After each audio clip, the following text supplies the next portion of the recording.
أعوذ بالله من الشيطان الرجيم. پناہ مانگتا ہوں میں اللہ کی شیطان مردود سے۔ بسم الله الرحمن الرحيم. شروع اللہ کا نام لے کر جو بڑا مہربان نہایت رحم والا ہے۔ اعوذ باللہ من الشیطان الرجیم، بسم اللہ الرحمن الرحیم۔ یا ایہا الناس کلوا مما فی الارض حلالا طیبا ولا تتبعوا خطوات الشیطان انہ لکم عدو مبین۔ انما یأمرکم بالسوء والفحشاء وأن تقولوا على الله ما لا تعلمون۔ صدق اللہ۔ یا ایہا الناس، اے لوگو، کلو کھاؤ، مما اس میں سے جو فی الارض زمین میں ہے، حلالاً وہ حلال ہو، طیباً پاک ہو، ولا تتبعوا اور نہ پیروی کرو خطوات الشیطان شیطان کے قدموں کی، انہو بے شک وہ شیطان لکم تمہارے لیے عدو مبین دشمن ہے کھلا۔ انما بے شک وہ یامرکم حکم دیتا ہے تمہیں بالسوء برائی کا، والفحشاء اور بے حیائی کا، وان تقولوا اور یہ کہ تم کہو علی اللہ اللہ پر، ما لا تعلمون وہ کچھ جو تم نہیں جانتے۔ وَإِذَا قِيلَ لَهُمْ اور جب کہا جاتا ہے ان کے لیے اتبعوا پیروی کرو ما اس کی، انزل اللہ جسے اللہ نے اتارا، قالوا تو کہتے ہیں بل نتبع بلکہ ہم تو پیروی کریں گے ما اس کی، الفینا کہ پایا ہم نے علیہ اس پر آباءنا اپنے باپ دادا کو، اولو کانا کیا اگرچہ تھے آباؤہم ان کے باپ دادا، لا یعقلون شیئا نہ سمجھتے کسی بھی چیز کو، ولا یہتدون اور نہ وہ ہدایت یافتہ تھے۔ ومثل الذین اور مثال ان لوگوں کی کفروا جنہوں نے کفر کیا، کمثل الذی مثل اس شخص کے ہے، ینعق جو چلاتا ہے، بما لا یسمع ان چیزوں کے سامنے کہ جو نہیں سنتے، الا دعاء مگر پکار کو، ونداء اور آواز کو، صم بہرے ہیں، بکم گونگے ہیں، عمی اندھے ہیں، فہم لا یعقلون پس وہ نہیں سمجھتے۔ یا ایھا الذین آمنوا اے ایمان والو، کلوا کھاؤ، من طیبات پاکیزہ ما رزقناکم جو ہم نے تمہیں رزق عطا فرمایا، واشکروا للہ اور شکر ادا کرو اللہ کا، ان کنتم اگر ہو تم ایاہ تعبدون اسی کی خاص بندگی کرتے۔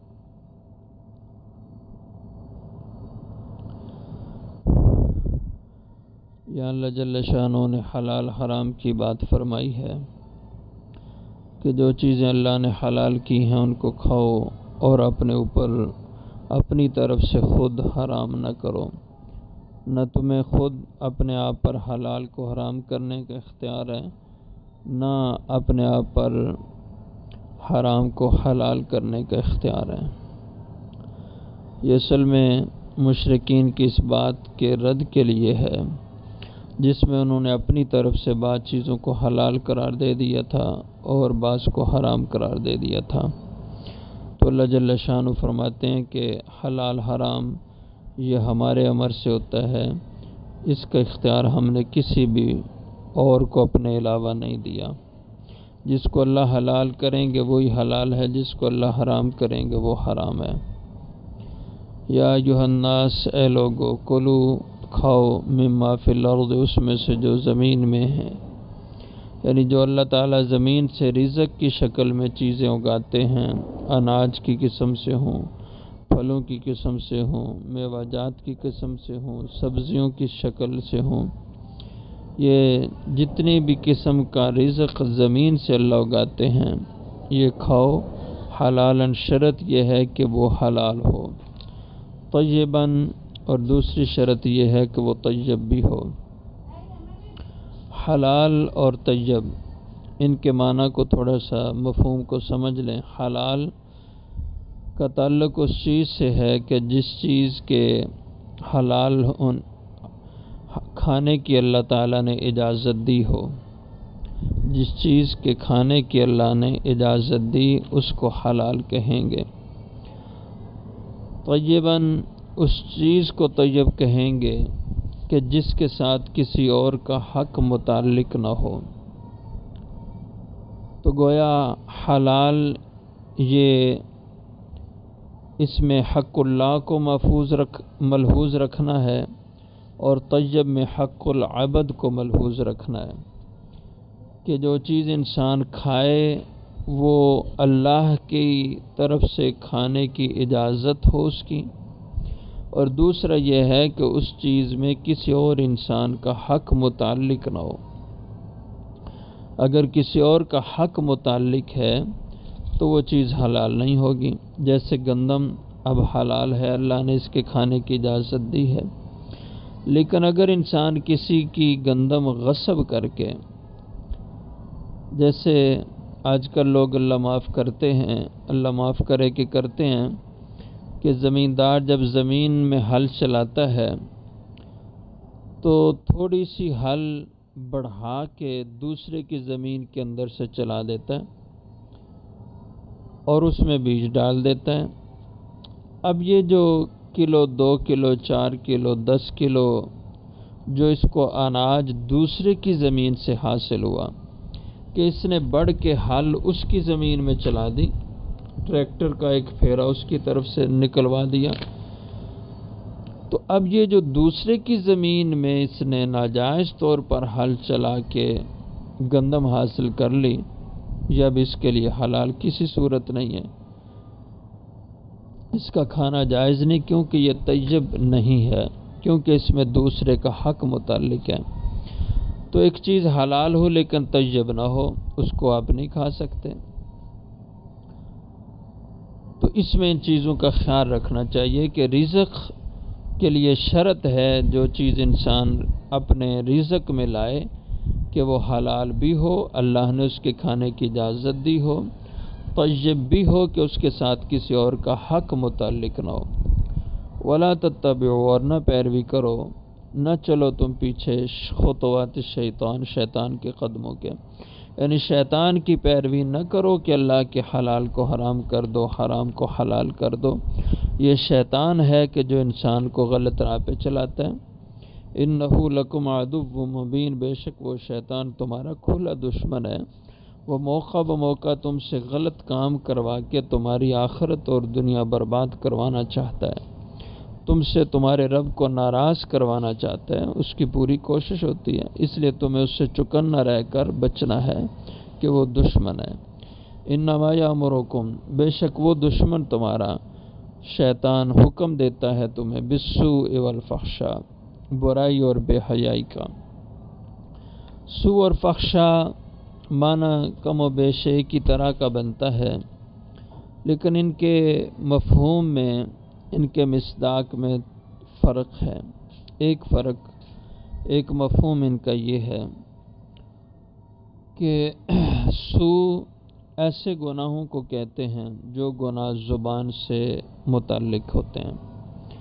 جھوٹ بولنا، غیبت کرنا، گالی گلوچ کرنا، کسی کو بے عزت کرنا، اس کی دل آزاری زبان سے کرنا، جتنے گناہ زبان سے ہوتے ہیں ان گناہوں کو سوء کہا جاتا ہے۔ اور وہ گناہ جو عمل کے ساتھ تعلق رکھتے ہیں، جیسے چوری کرنا، شراب پینا، بدکاری کرنا، یہ عمل سے تعلق ہے ان کا، یہ کام بے حیائی کے ہیں، یہ فحشاء میں شامل ہوتے ہیں۔ ایک معنی یہ، ایک مفہوم، اور دوسرا مفہوم اس کا یہ کہ سوء ایسے گناہ کو کہتے ہیں جو انسان چھپ کے کرے، دوسروں کے سامنے نہ ہو۔ فحشاء ایسا گناہ جو سب کے سامنے انسان کرے، کھلے بندو کرے، تو ایسے گناہ کو فحشاء کہا جاتا ہے۔ تو شیطان تمہیں حکم دیتا ہے بالسوء والفحشاء، برائی، بدی اور بے حیائی کا، وَأَن تَقُولُ، اور اس کا تمہیں حکم دیتا ہے کہ تم کہو علی اللہ، اللہ کی ذات کے بارے میں، ما لا تعلمون، جن کا تمہیں علم نہیں ہے، یعنی شرکیہ باتیں تم سے کہلواتا ہے، اور یہ سب جہالت کی باتیں ہوتی ہیں، اور شیطان چاہتا ہے تم ایسی باتیں کرو، اس سے تم اللہ سے دور ہو جاؤ گے۔ وَإِذَا قِيلَ لَهُمْ، اور جب ان لوگوں سے جو شیطان کے پیروکار ہو کر بت پرستی میں لگ جائیں تو انہیں کہا جائے لہم، ان کے لیے، اتبعو، کہ تم پیروی کرو، ما انزل اللہ، اس کتاب کی جو اللہ نے اتاری، یعنی اس قرآن کریم کی پیروی کرو، اس کے مضامین پر عمل کرو۔ قالوا بل نتبع، اب چونکہ قرآن ان کے مزاج کے خلاف باتیں کرتا ہے، وہ بتوں کو پوچھتے تھے اور وہ اللہ کے سوا اوروں کو اپنی زندگیوں کا حاجت روا مشکل کشا بنائے بیٹھے تھے، ان سے مرادیں مانگتے تھے۔ اب قرآن اس کا رد کرتا تھا، اور قرآن کہتا ہے صرف اللہ وحدہ لا شریک ہے، نفع نقصان کا وہی مالک ہے، اور اولاد دینا نہ دینا اسی کے پاس اختیار ہے، نفع نقصان سب اس کی قدرت میں ہے۔ اور وہ لوگ یہ چیزیں اپنے الہوں مشکل کشاؤں میں بھی مانتے تھے۔ اب جب انہیں کہا جاتا قرآن کی پیروی کرو، ما انزل اللہ، جو اللہ نے اتارا ہے، قالوا، تو کہتے ہمیں اس کی ضرورت نہیں ہے، بل نتبعو، بلکہ ہم تو پیروی کریں گے، ما، اس راستے کی، اس طریقے کی، الفینا علیہ، جس پر ہم نے پایا آبانا، اپنے باپ دادا کو۔ یعنی ہمیں قرآن اور وحی اور کتاب اس کا کوئی پتہ نہیں، ہم تو جانتے ہیں ہمارے باپ دادا ایسے کرتے تھے، ہم بھی ایسے ہی کریں گے۔ اور اللہ معاف کرے، جب انسان شرک کرتا ہے تو ایسی دلیلیں گھڑتا ہے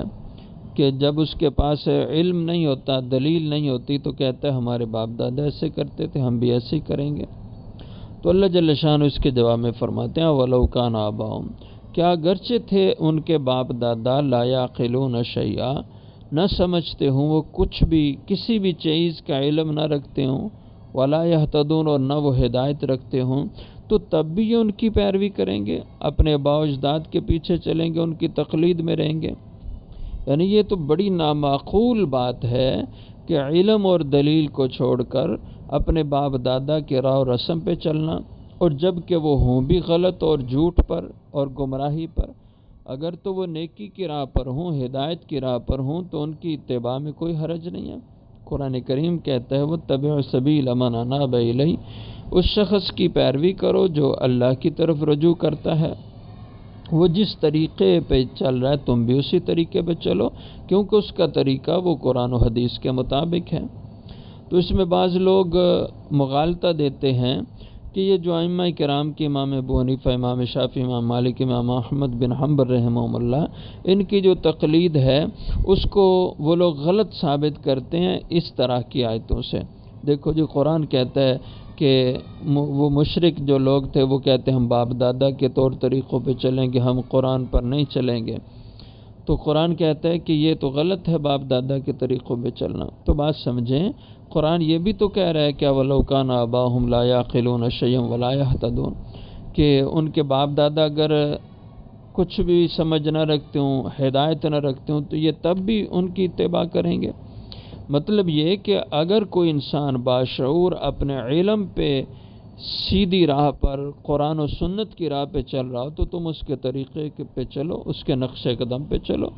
جیسے میں نے آیت عرض کر دی وَاتَّبِعُوا سَبِیلَ مَنْ أَنَابَ إِلَیَّ، اس شخص کے راستے پر چلو، اس کے پیچھے پیچھے جو میری طرف رجوع کیے ہوئے ہے۔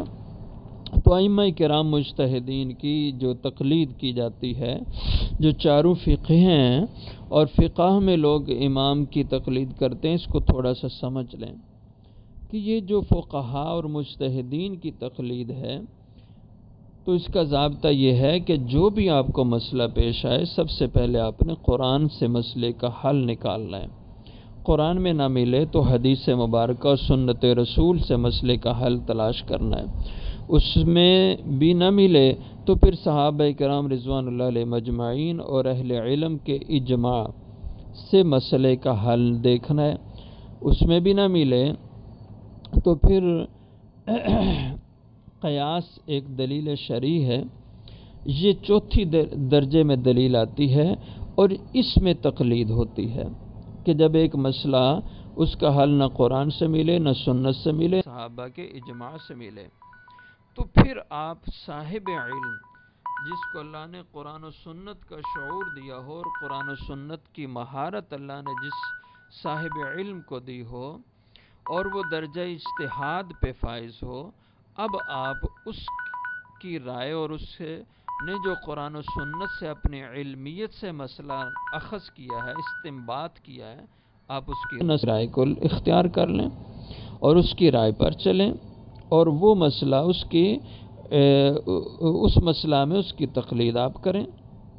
یہ تقلید محمود ہے، پسندیدہ ہے، اس کی ضرورت ہے۔ قرآن کریم میں خود اللہ جل شانہ ارشاد فرماتے ہیں فَاسْأَلُوا أَهْلَ الذِّكْرِ إِن كُنتُمْ لَا تَعْلَمُونَ، اگر تمہیں خود علم نہیں تو اہل علم سے پوچھ کر کے چلو۔ تو اہل علم سے پوچھنا یہی ہے کہ جب آپ کو ایک مسئلہ قرآن سے نہ ملے، سنت سے نہ ملے، حدیث سے نہ ملے، صحابہ کے اجماع سے نہ ملے، تو پھر اس کے بعد کے جو اہل علم لوگ ہیں، ائمہ مجتہدین ہیں، آپ ان سے پھر وہ مسئلہ پوچھ لیں۔ تو ہم فقہ حنفی میں امام اعظم ابو حنیفہ رحمہ اللہ نے جو قرآن و سنت سے مسائل اخذ کیے، استنباط کیے، ان مسئلوں میں ان کی تقلید کرتے ہیں، قرآن و سنت کے مقابلے میں نہیں ہے۔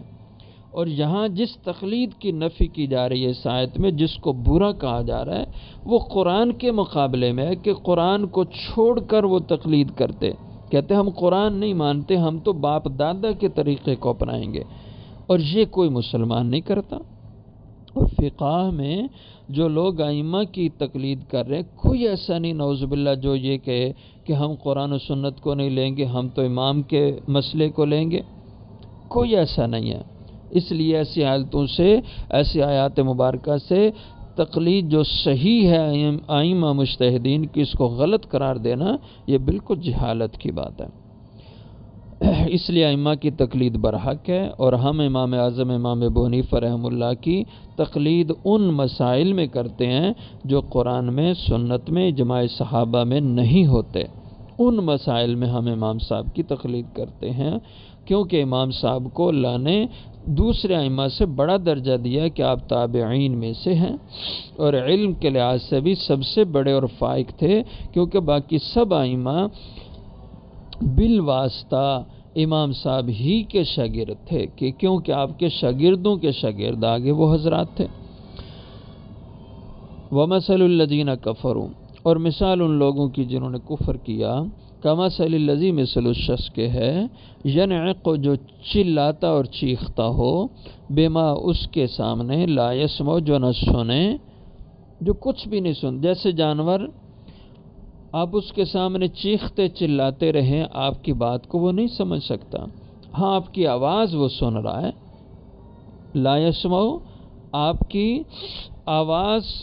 باتوں کو وہ نہیں سن رہا، صرف الا دعان پکار کو سن رہا ہے، وندان اور آپ کی آواز کو سن رہا ہے کہ آپ کچھ بول رہے ہیں، لیکن آپ بول کیا رہے ہیں، اس کو کہہ کیا رہے ہیں، یہ نہیں وہ جانتا۔ تو ایسے ہی فرمایا کہ آپ یوں سمجھیں کہ آپ کافروں کو جو دعوت و تبلیغ کرتے ہیں، ایسے ہی سمجھیں جیسے آپ جانوروں میں کھڑے ہو کر آوازیں دے رہے ہیں اور جانوروں کو سمجھا رہے ہیں، کیونکہ یہ لوگ ضد اور عناد پہ اتر آئے ہیں، اب یہ آپ کی بات کو تسلیم کرنے کے لیے تیار ہی نہیں ہے۔ تو ان کی اب مثال ایسے ہے جیسے جانوروں میں کھڑا ہو کے کوئی آدمی ان کو واز کرے۔ تو سمن، ان کی حالت یہ ہو چکی ہے، یہ بہرے ہو چکے ہیں، یعنی کان تو ہیں لیکن سنتے نہیں، تو ان کی حالت بہرے کی طرح، یہ بہرے ہو گئے ہیں حق بات کے سننے سے، بکمن گونگے ہو چکے ہیں اپنی زبانوں سے حق کہنے سے، عمیون اندھے ہو چکے ہیں حق کی چیزیں دیکھنے سے، فہم لا یعقلون پس یہ نہیں سمجھیں گے۔